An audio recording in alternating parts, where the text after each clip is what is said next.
It set into motion a very diligent and microscopic scarring of the terror landscape across the borders and the identification of terror camps and training sites.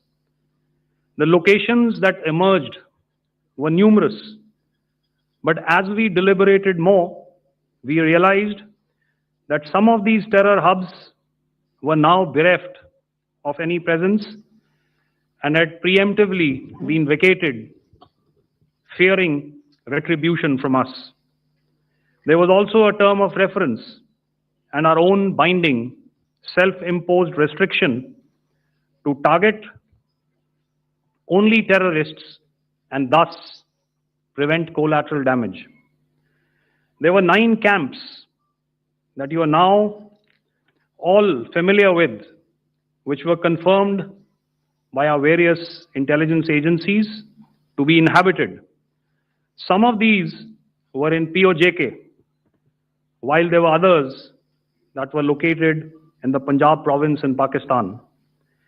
Nefarious places such as Muridke, the hub center of the Lashkar-e-Taiba, has over the years bred infamous characters such as Ajmal Kasab and the likes of David Headley.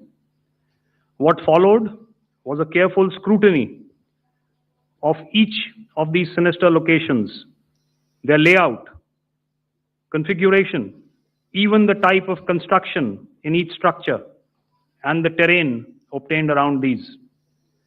This was with an obvious intent to deduce and identify the exact vector that was required for their neutralization, as also the eyes in the sky that we would send up to ensure that we brought back evidence that we had indeed targeted what we set out to.